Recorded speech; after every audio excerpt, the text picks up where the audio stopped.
खिलजी वंश एक ऐसा साम्राज्य जो एक धोखे से पैदा हुआ, ताकत से बना और आखिर में अपने ही बोझ तले दबकर खत्म हो गया। आज हम भारतीय इतिहास की इसी छोटी लेकिन बेहद प्रभावशाली कहानियों में से एक को समझने की कोशिश करेंगे। ये एक बड़ा सवाल है ना कि एक साम्राज्य जो लगभग पूरे भारत पर कब्जा कर ले, वो सिर्फ 4 साल में कैसे गायब हो सकता है? इसका जवाब खिलजियों की कहानी में ही छिपा है।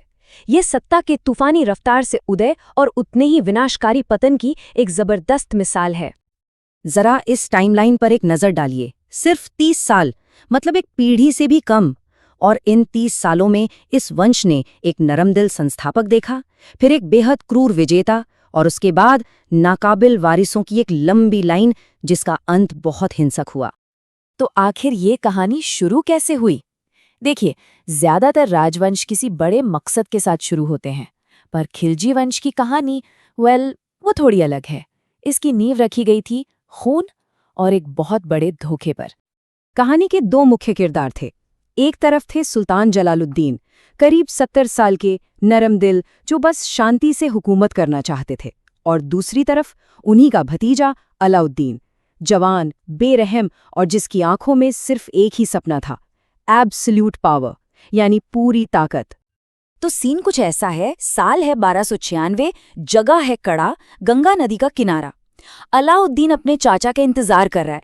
बहाना यह है कि वो देवगिरी से जीती हुई सारी दौलत उन्हें सौंपना चाहता है, पर असल में उसके दिमाग में तो कुछ और ही बहुत खूनी प्लान चल रहा था।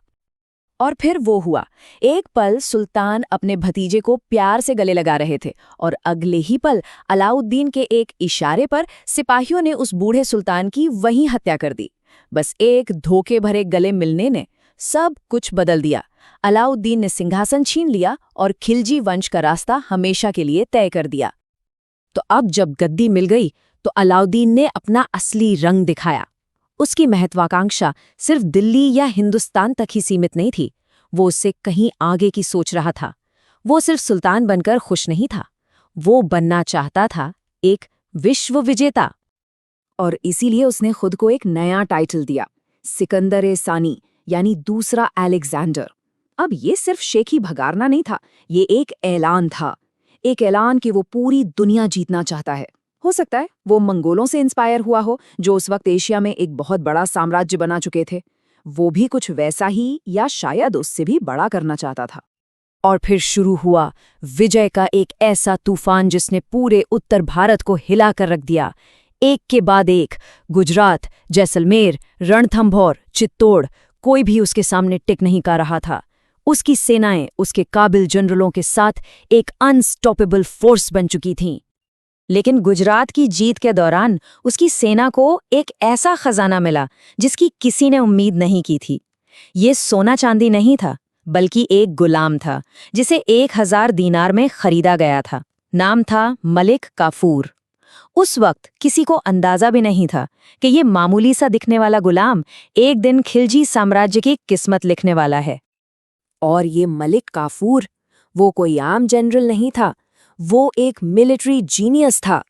उसी ने दक्षिण भारत की विजय का पूरा मोर्चा संभाला, एक के बाद एक अमीर राज्यों को घुटनों पर ला दिया और सल्तनत के लिए बेहिसाब दौलत लेकर आया।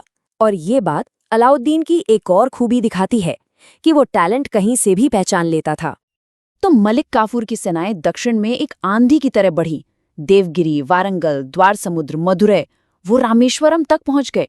हाँ, ये सच है कि उन्होंने शहर लूटे और लोगों में खौफ पैदा किया, पर वो सल्तनत के लिए इतनी दौलत वापस लाए जिसकी कोई कल्पना भी नहीं कर सकता था। और हाँ, इसी में शामिल था वो मशहूर कोहिनूर हीरा जो वारंगल से मिला था।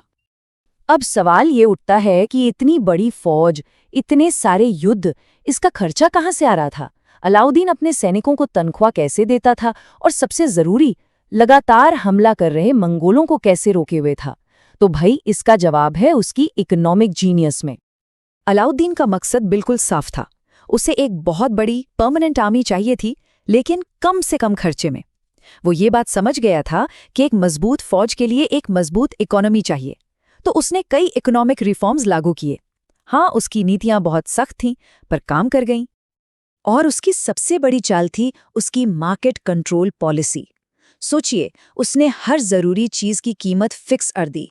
सब कुछ सस्ते और तय दाम पर मिलेगा। जमाखोरी को रोकने के लिए उसने बड़े बड़े सरकारी गोदाम बनवाए और अगर कोई गड़बड़ करता तो सजा बहुत सख्त होती थी। इससे हुआ ये कि उसके सैनिक कम तनख्वाह में भी आराम से अपना गुजारा कर पाते थे। लेकिन उसका कंट्रोल सिर्फ बाजारों तक ही नहीं था। फौज में धोखाधड़ी रोकने के लिए उसने दाग और हुलिया सिस्टम शुरू किया। अमीरों और आम लोगों पर नजर रखने के लिए जासूसों का एक पूरा नेटवर्क था और खजाना भरने के लिए उसने जमीन का टैक्स बढ़ाकर पैदावार का सीधा 50% कर दिया।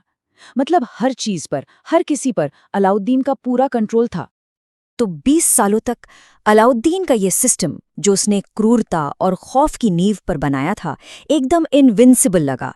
ऐसा लगा जैसे इसे कोई नहीं हिला सकता। लेकिन इसी सिस्टम में एक बहुत बड़ी, एक जानलेवा कमजोरी छिपी थी। एक ऐसी कमजोरी जो इस पूरे साम्राज्य को ले डूबी। और वो कमजोरी क्या थी? ये कि पूरा का पूरा साम्राज्य सिर्फ एक आदमी पर टिका था, अलाउद्दीन खिलजी। वो एक बेहतरीन एडमिनिस्ट्रेटर था, इसमें कोई शक नहीं। लेकिन वो एक बहुत बड़ी गलती कर गया। उसने अपना कोई काबिल वारिस तैयार ही नहीं किया।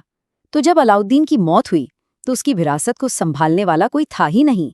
अलाउद्दीन के बाद जो गद्दी पर बैठे वो बस अपने पिता की एक धुंधली परछाई थे। राजकाज संभालने के बजाय वो बस भोग विलास में, मतलब अय्याशी और मजे करने में लगे रहे। उन्होंने अपने ही परिवार वालों के खिलाफ साजिशें की और पूरे साम्राज्य को बर्बादी की आग में झोंक दिया। ये आंकड़े पूरी कहानी बयां करते हैं। 20 साल एक साम्राज्य को बनाने में लगे और सिर्फ 4 साल उसे तबाह होने में। आपसी लड़ाई, नालायकी और बगावत ने उस महान खिलजी साम्राज्य को पूरी तरह से खत्म कर दिया।